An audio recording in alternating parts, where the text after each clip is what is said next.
E aí, pessoal, hoje eu vou estar falando sobre controle difuso de constitucionalidade, certo? Lembrando que falou em CDC, né? CDC é controle difuso de constitucionalidade, certo?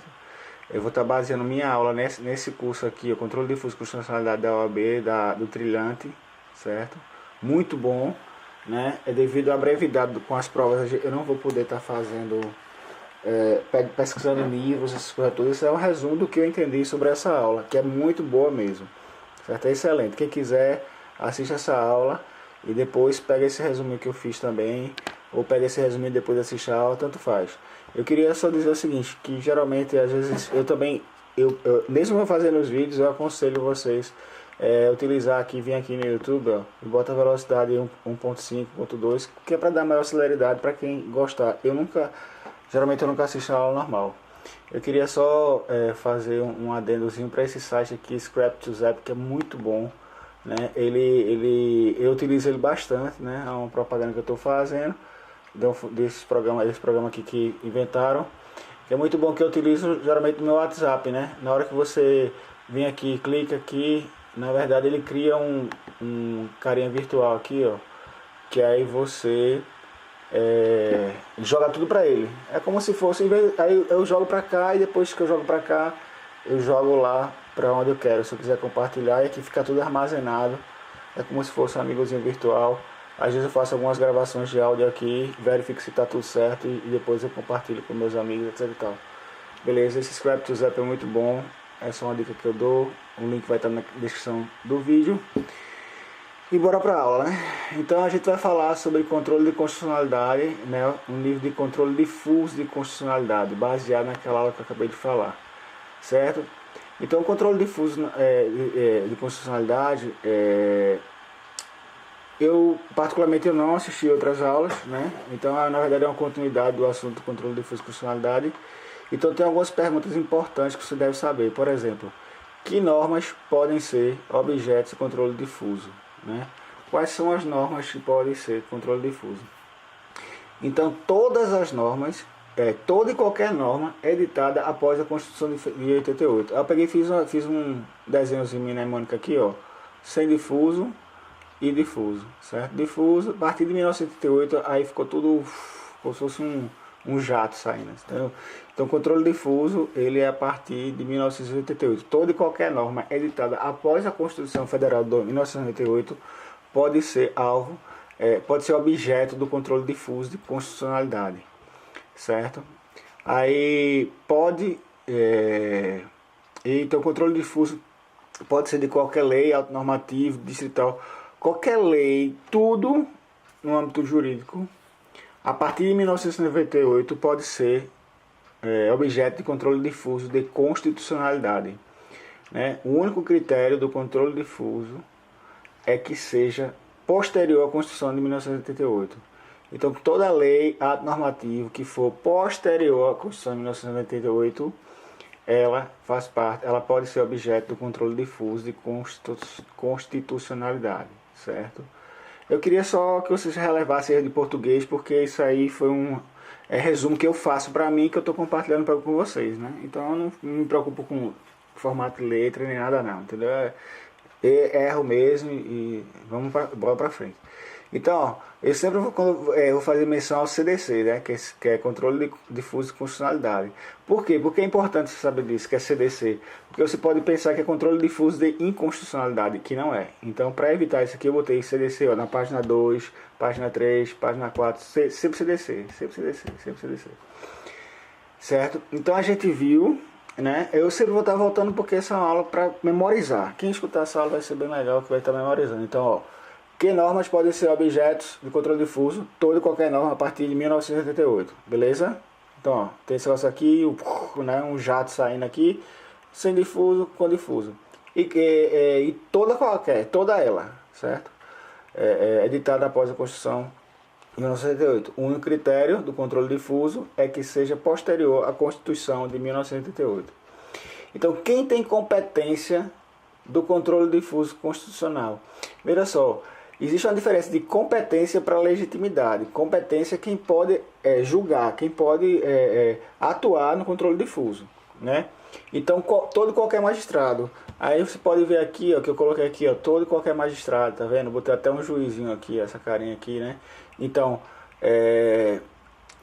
que normas podem ser objeto de controle difuso? Toda ela de 1978 para frente, a Constituição de 1978 para frente, certo? E quem tem competência para o controle difuso e constitucionalidade, ou seja, quem pode estar julgando, são todo e qualquer magistrado, esse carinha aqui, tá certo? Então, todo e qualquer magistrado, todo juiz de qualquer espécie, especialidade, desembargador e STF também, certo? Aí você diz, um juiz, juiz de penal pode estar julgando, o juiz trabalhista pode estar julgando, todo isso, o juiz, qualquer tipo de magistrado pode estar julgando, inclusive desembargadores também, porque eles são juízes, e o STF também, ele pode fazer o controle difuso de constitucionalidade. Então aqui, ó, STF, toda vez que o STF julga um caso concreto, ele exerce o controle difuso de constitucionalidade, né? Por exemplo, os recursos extraordinários. Então, o STF está julgando um caso de controle, um caso concreto, né? O que é um caso concreto? O caso concreto é aquele caso real, né? E por isso que a gente vai ver mais na frente que o controle difuso é o controle interpartes, ou seja, e tem que ter um réu e tem que ter um autor. Ele só serve para aquelas partes, certo? Então, toda vez que o STF julga um caso de controle concreto, ele exerce o controle difuso de constitucionalidade. O controle difuso, inclusive, ele é chamado de controle concreto de constitucionalidade. Então, se o do controle difuso é concreto, então toda vez que o Supremo Tribunal Federal ele julga um caso concreto de constitucionalidade, certo? Ele está exercendo o controle difuso de constitucionalidade. Então, a via difusa também chamada de via concreta, né? Eu botei esse negócio aqui mnemônicozinho para você estar observando. Via difusa é igual a via concreta, ou seja, o controle difuso de constitucionalidade também pode ser chamado de controle concreto de constitucionalidade, certo? Legitimidade. Ó, a gente viu que quem tem competência é quem pode exercer, quem pode estar julgando o controle constitucional, que é todo e qualquer magistrado, né? Mas a gente viu, ó, todo e qualquer magistrado, certo? Vizinho aqui. Só para recapitular que normas podem ser objetos, toda ela de 1998 para frente. Toda lei, ato normativo, seja de qualquer espécie, federal, municipal, estadual, pode ser objeto de controle difuso de constitucionalidade e a partir de 1968 para frente, certo? E quem tem competência para julgar o controle difuso de constitucionalidade é todo e qualquer magistrado, pode ser desembargador, juiz, né? E inclusive o STF, né? Inclusive tem até esse exemplo aqui que toda vez que o STF julga um caso concreto, ele exerce o controle difuso de constitucionalidade. Lembrando que o controle difuso também pode ser chamado de controle concreto de constitucionalidade e que ele exerce através de ele trabalha o sistema de interpartes, né? Ele tem que ter um réu, tem que ter um autor e aquela ação só serve para aquela decisão só serve para aquelas partes, certo? A decisão só vai servir para aquelas partes, por isso que é chamado de interpartes. E quem tem legitimidade, quem tem legitimidade para provocar o controle difuso, né? Pergunta. Toda e qualquer pessoa, seja física ou jurídica, desde que tenha capacidade postulatória, desde que ela tenha aptidão. Por exemplo, uma pessoa, um ser humano de 14 anos, ele não tem capacidade postulatória, porque ele não tem os requisitos, né? Já uma pessoa maior de idade, um cidadão, etc e tal, tem capacidade postulatória, então ele tem legitimidade para provocar o controle difuso. Então a legitimidade é a legitimidade de provocação. E a competência é de julgar, entendeu? Então muito cuidado com as palavrinhas, legitimidade e competência, porque a legitimidade é qualquer pessoa, seja física ou jurídica, que desde que tenha capacidade postulatória, e a competência é todo e qualquer magistrado, certo? Inclusive o STF, certo? O controle difuso é também chamado de controle concreto, né? Que é a via concreta, né? E que toda vez que o STF julga um caso concreto, ele exerce o controle difuso de constitucionalidade, certo? O que é mais aqui? controle difuso de constitucionalidade, né? Aí 3. Qual é o quórum para a decisão do controle difuso de constitucionalidade? Existe o quórum de primeira instância, de segunda instância, e que é a chamada corte, né? O quórum de primeira instância, né? Qual é o quórum para decisão do controle difuso de constitucionalidade? O da primeira instância é o próprio juiz da causa, certo? Então, na hora que existe uma causa de controle difuso de constitucionalidade, se essa causa for pleiteada em primeira instância, o próprio juiz da causa ele pode fazer o controle difuso de constitucionalidade, certo? Quando vai para a segunda instância, também chamada corte, né? Existe para que haja esse quórum, né? Para que seja respeitado o quórum, tem que haver a incidência do princípio da cláusula de reserva de plenário. Então isso aqui se decore, inclusive que na prova de constitucional que nós tivemos. Agora caiu uma pergunta dessa, eu sabia que existia essa cláusula de reserva, mas não sabia dizer o que é. Essa cláusula, então decore isso aqui que pode ser ficar na prova. Olha, a cláusula de reserva de plenário, ela só serve para julgamentos de controle difuso de constitucionalidade em segunda instância, certo? Em segunda instância, na corte, certo? Na primeira instância, lembrando, o quórum para a decisão do controle difuso de constitucionalidade é o próprio juiz da causa. E na segunda instância, tem que haver o princípio da cláusula de reserva de plenário. Certo? O que é que diz o princípio da cláusula de reserva de plenário? Diz o seguinte: toda vez que uma corte julgar inconstitucional uma norma, ela tem que fazer através do seu órgão especial ou do seu pleno. Então eu fiz aqui, ó, deixa eu só passar aqui para a página 2. Eu fiz aqui, ó, eu poderia ter botado mais destacado aqui, mas já não fiz, mas agora já era. Existe o órgão especial, na decisão do controle de constitucionalidade, existe um órgão chamado órgão especial, o órgão fracionário e o pleno. Decore isso aqui, ó. Órgão especial, órgão fracionário e pleno. Qual é a diferença do órgão especial, do órgão fracionário e do pleno? É o seguinte.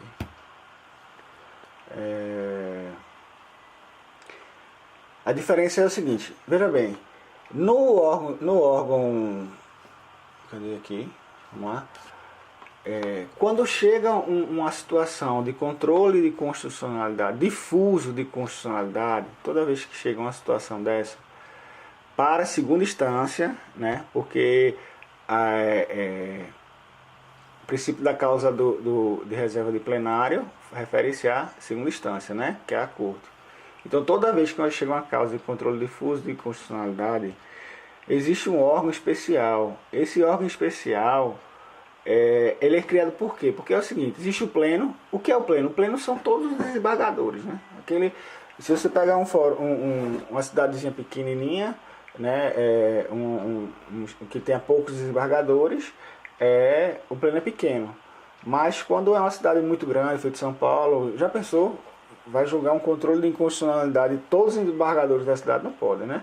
Então esses tribunais, eles criam um órgão chamado órgão especial, que é responsável exclusivamente por julgar os casos de controle difuso de constitucionalidade. Então existe esse órgão que é composto de alguns desembargadores especialmente voltado para isso, certo?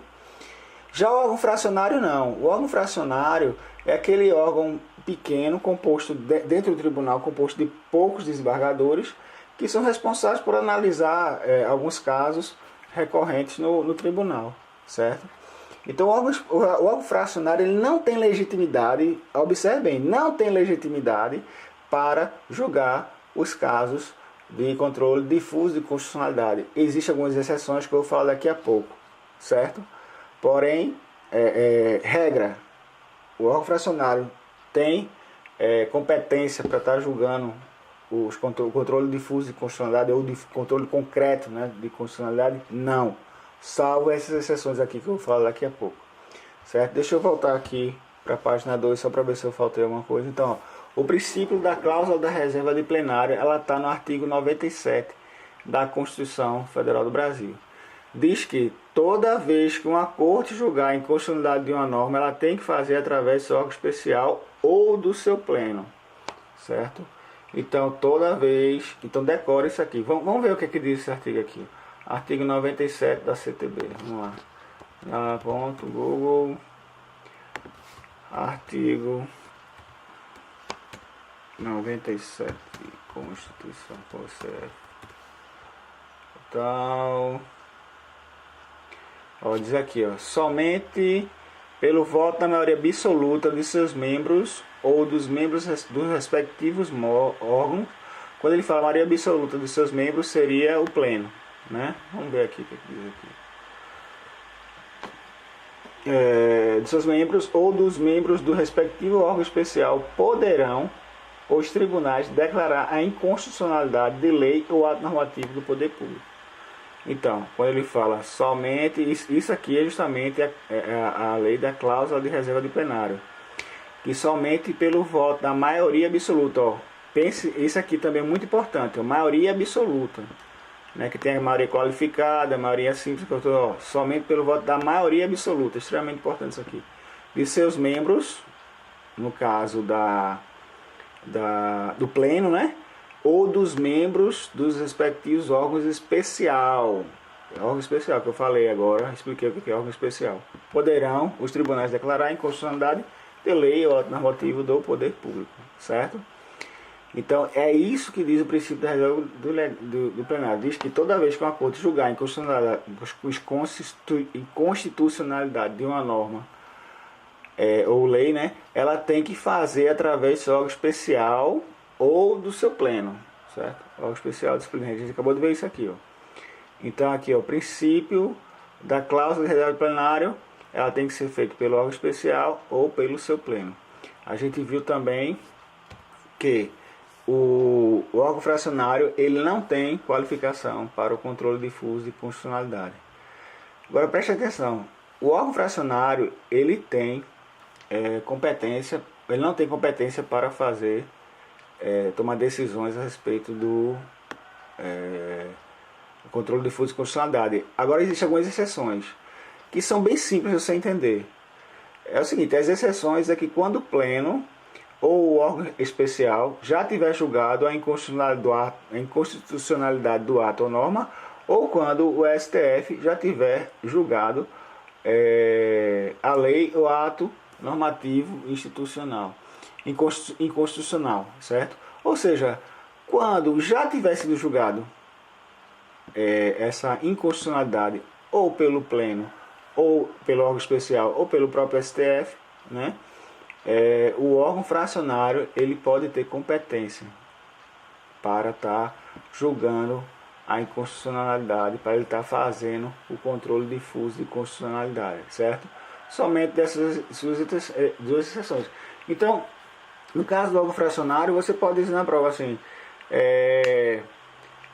o órgão fracionário tem competência em uma coisa, aí você pode dizer, só tem competência para decisões que já foram julgadas, ou pelo STF, ou pelo pleno, ou pelo órgão especial, certo? Então eu fiz um resuminho aqui, ó, maioria absoluta dos seus membros, é importantíssimo isso aqui, ó, que a cláusula de reserva de plenário, que diz que a cláusula de reserva de plenário, que diz que toda vez que uma corte julgar inconstitucional uma norma, ela tem que fazer através de seu órgão especial ou do seu pleno, né? Ou seja, é uma reserva, né? Cláusula de reserva de plenário é uma reserva que diz que toda vez que uma corte, né, julgar inconstitucional uma norma, ela tem uma reserva. Ela tem que fazer como? Ou através do seu órgão especial, que é aquele grupo de desembargadores que são responsáveis por isso, pelo desembargador juiz, ou pelo seu pleno, que é todo, né, o pessoal lá, todos os desembargadores, todos os juízes. Beleza? Todos os magistrados, melhor dizendo. Entendeu? Então, o princípio da cláusula plenário diz isso. Então, tem que ser feito pela maioria absoluta dos seus membros. A gente viu aqui, ó, somente pelo voto da maioria absoluta, isso é extremamente importante, certo? Do pleno ou do órgão especial, né? Então a decisão na maioria absoluta, aí ó, Decore isso, gente. Ó. Órgão especial, órgão fracionário e pleno. Órgão especial, órgão fracionário e pleno. Gente, na hora da prova eu me esqueci sobre esse órgão especial. Então decora assim, ó. Órgão especial, OE. Depois de OE vem OF, né? OE, OF, pleno. Ou seja, órgão especial e o pleno, eles têm competência para estar julgando o controle difuso de constitucionalidade. O órgão fracionário não tem competência. Lembrando que o órgão fracionário só tem competência de duas exceções. É quando já foi julgado. Ou pelo pleno, ou pelo órgão especial, ou quando o STF já tiver julgado uma lei ou ato normativo. A mesma coisa, né? STF, órgão especial ou pleno. Certo? Lembrando que a maioria absoluta dos seus membros. Coloquei aqui, ó, fiz um coração, né? Órgão fracionário, né? Eu botei um coração fracionado aqui no meio, né? O fracionário tem competência para julgar a constitucionalidade. Por que porque é o seguinte, nessa aula que a gente viu aqui, que eu gostaria que vocês vissem, o controle difuso, se eu não me engano é a aula número 2, ele fala o seguinte, que o órgão fracionário ele tem competência para julgar a constitucionalidade de uma lei ou ato normativo.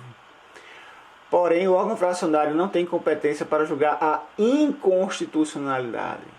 Certo? Então tem uma... Eu queria que vocês vissem aquela aulinha, né? Se eu não me engano é o número 2 do controle difuso. Porque o órgão fracionário ele tem competência para julgar a constitucionalidade de uma lei ou ato normativo. Porém, o órgão fracionário não tem competência para julgar a inconstitucionalidade. Por isso é que aqui, ó, ele fala quando eu falo aqui, ó, quando as exceções, né, que o órgão fracionário, quando o pleno ou órgão especial já tiver julgado a inconstitucionalidade do ato ou norma, ou quando o STF já tiver julgado a lei ou ato normativo inconstitucional, certo? Mas o órgão fracionário ele tem competência para julgar a constitucionalidade de uma outra. É muito importante isso aqui. Então o órgão fracionário tem competência para julgar a constitucionalidade, mas não tem competência para julgar a inconstitucionalidade, certo? Porque, gente, para pensar, a constitucionalidade é muito fácil, né? Se é constitucional, não. Agora, a inconstitucionalidade, ou seja, a lei já existe, a lei já está lá, ou a lei vai estar para ser criada. Então, a inconstitucionalidade, eu acho que requer um pouco mais de atenção do que a própria constitucionalidade. Então, por isso que o órgão fracionário ele tem competência para julgar a constitucionalidade. Eu gostaria que vocês vissem aqui, se eu não me engano, a aula número 2. Tá já? É extremamente importante saber isso. Vamos ver agora os efeitos. Os efeitos, eles são retroativos, ou seja, eles são efeitos nulos, né? O ato ou lei é como se nunca tivesse existido, certo? Então os efeitos do controle difuso de constitucionalidade, eles são retroativos, retroagem à data da edição da lei ou ato, tido como constitucional. Como a gente já viu anteriormente, né, ele é um controle difuso, interpartes, certo? Difuso, ele é interpartes, tem que haver um autor, tem que haver o réu, e além disso, né, interpartes, aquele julgado só serve para aquele caso concreto. Ou seja, ele não vai ter efeito erga omnes, ele vai ter efeito interpartes, certo? Só aquele julgado só vai servir para aquele caso. Então, nessa aula aqui, ele exemplifica, né, até um caso de você move uma ação de controle difuso, você provoca o judiciário no controle difuso de constitucionalidade de uma cobrança de um IPTU, de um negócio assim. Aquela decisão, aquele julgado, ele só vai valer entre as partes. Ou seja, se eu ganhar, eu posso ter o direito de não pagar mais, mas toda a população ela vai continuar pagando porque não entraram com esse controle, com essa ação de controle de constitucionalidade, certo? O que mais? Lembrando, isso aqui é muito importante, viu? O órgão fracionário, por isso que eu botei esse coração aqui, que é justamente para ficar bem na cabeça. Ele tem competência, sim, para julgar a constitucionalidade, olha o coração, de uma norma, de uma lei ou ato normativo. Porém, o órgão fracionário não tem competência para julgar a inconstitucionalidade. A inconstitucionalidade, só quem pode julgar, como a gente já viu, são o pleno, né? O órgão especial e o órgão fracionário, desde que já tenha sido julgado pelo STF, ou já tenham julgado pelo STF, ou quando o pleno e o órgão especial já decidiram sobre o assunto. Certo? Então, o órgão fracionário, para memorizar, essa aula é para memorização. O órgão fracionário, ele tem competência para julgar a constitucionalidade de uma lei ou ato normativo, porém não tem competência para julgar a inconstitucionalidade. Os efeitos eles são retroativos, ex tunc, né? E o ato ou lei é como se nunca tivesse existido, certo? E retroagem à data de edição do ato ou lei que tivesse tido como inconstitucional. O controle difuso de constitucionalidade, o CDC, ele é interpartes, só serve para aquelas partes, e a decisão ela fica restrita àquele ator, àquele réu. O controle difuso de constitucionalidade tem efeitos retroativos, já falei, interpartes. Aí que fiz uma breve recapitulação aqui, ó. O controle difuso, concreto, ou também é chamado de controle concreto, né, pressupõe a existência de partes, pretensão resistida, de um processo propriamente dito. Então, por isso que ele é interparte, que ele existe um autor, existe um réu, e a decisão só vai servir para aquelas partes. Não tem efeito erga omnes, só existe uma exceção que eu vou falar daqui a pouco. Então, é efeito interpartes, os efeitos de uma norma declarada inconstitucional em um processo específico só vale para aquelas partes daquele determinado processo. Aí aqui é o seguinte, existe uma exceção do efeito, né, porque a gente está vendo a parte de efeitos, né? Retroativo, interpartes. Porém, existe uma exceção para o efeito erga omnes, porque o artigo 52 da Constituição Federal, no seu inciso 10, certo? Ele diz o seguinte: compete privativamente ao Senado suspender a execução no todo ou em parte da lei declarada inconstitucional por decisão definida do Supremo Tribunal Federal. Então é o seguinte, o Tribunal Federal, o Senado, ele pode transformar o efeito interpartes do controle difuso de constitucionalidade em efeito erga omnes, certo? Aí, por quê? Porque o STF, quando ele decide a inconstitucionalidade de uma determinada norma no controle difuso, ele manda essa decisão para o Senado. Para o Senado vai aprovar se concorda ou se não concorda. Não concordando, dependendo da decisão, melhor dizendo, ele pode transformar o efeito interpartes em efeito erga omnes, ou seja, aquela decisão que só valeria entre as partes, ela pode passar a valer para todas as pessoas. Por exemplo, o caso que a gente falou agora do IPTU, né? Então, se o Senado quiser, vai ser através de um processo discricionário, vai depender da vontade do Senado, ele pode, aquela decisão que valeu somente para aquelas partes, porque é efeito interparte, valeu para todas as pessoas, certo? Como um todo. Beleza? Basicamente, o que eu fiz foi um resumo dessas duas aulas, que eu achei extremamente interessante, vou estar postando para vocês agora, certo? E é isso aí. Estuda, quem tiver outro material e puder estar disponibilizando aí no grupo do WhatsApp para a galera aí, beleza? Lembrando que essa aula é uma aula que eu estou fazendo para a prova agora de constitucional, né, que a gente vai ter agora no dia 27 ou dia 2, que está ainda decidido. E lembrar desse Scrap to Zap aqui, que é bem interessante, né, que eu achei perfeito. Você cria um amigozinho virtual que você pode estar compartilhando, né? Beleza, pessoal? É isso aí e tchau.